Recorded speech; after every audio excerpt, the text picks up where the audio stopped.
মাননীয় স্পিকার, আপনাকে ধন্যবাদ। মাননীয় স্পিকার, আমি কয়েকটি পরিসংখ্যান দিয়ে শুরু করি।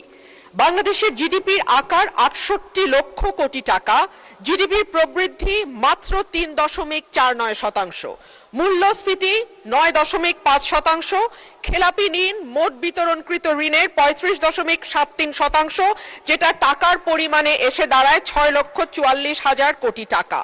সামগ্রিক ব্যাংকিং খাতে মূলধনের পর্যাপ্ততা ঋণাত্মকে গিয়ে দাঁড়িয়েছে, সেটি এখন ঋণাত্মক ২.৬৪%। বেসরকারি খাতে ঋণের প্রবৃদ্ধি কমতে কমতে ২২% থেকে নেমে দাঁড়িয়েছে ৫%। বাণিজ্য ঘাটতি বেড়েছে এবং হয়ে দাঁড়িয়েছে $২২.২১ বিলিয়ন। এটি ইন্ডিকেট করে রপ্তানির হ্রাস এবং আমদানির বৃদ্ধিকে, আগে যেটা ছিল ২২%। মাননীয় স্পিকার, শ্বেতপত্র বলছে বাংলাদেশ থেকে গত ১৫ বছরে পাচার হয়ে গেছে $২৩৪ বিলিয়ন, অর্থাৎ বছরে প্রায় ১৪ থেকে ১৬ বিলিয়ন ডলার পাচার হয়েছে। অন্যদিকে গ্লোবাল ফাইন্যান্সিয়াল ইন্টিগ্রিটি বলছে ওভার এবং আন্ডার ইনভয়েসিং এর মাধ্যমে বছরে $৮ বিলিয়ন দেশ থেকে বাইরে গেছে। বাংলাদেশের ব্যাংককে রাজনৈতিক হাতিয়ার হিসেবে গত ১৫ বছরে ব্যবহার করা হয়েছে। সমান কোনো ব্যবসা নাই, তাদেরকে ঋণ দেয়া হয়েছে, পরিবারের হাতে ব্যাংকগুলোকে একটির পর একটি তুলে দেয়া হয়েছে।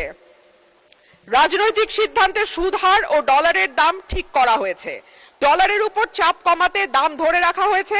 অন্যদিকে ১৮ থেকে ২০ বিলিয়ন ডলার এই খাত থেকে বিদেশে চলে গেছে।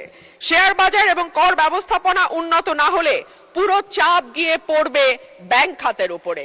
আমরা জানি মাননীয় স্পিকার, বাংলাদেশে ঘাটতি বাজেট দেওয়ার একটি সংস্কৃতি আছে এবং এই ঘাটতি পূরণ হয় দেশের ব্যাংকগুলো থেকে ঋণ নিয়ে কিংবা বিদেশি ব্যাংক থেকে ঋণ বা অনুদানের মাধ্যমে।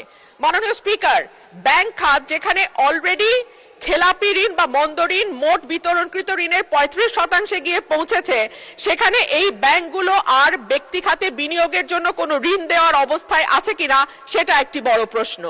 আইএমএফ সম্প্রতি জানিয়েছে যে তারা বাংলাদেশে যে ঋণের চুক্তি হয়েছিল তার পরবর্তী কিস্তিগুলো নতুন সরকারকে আর দেবে না, তারা নতুন করে চুক্তি করতে বলছে।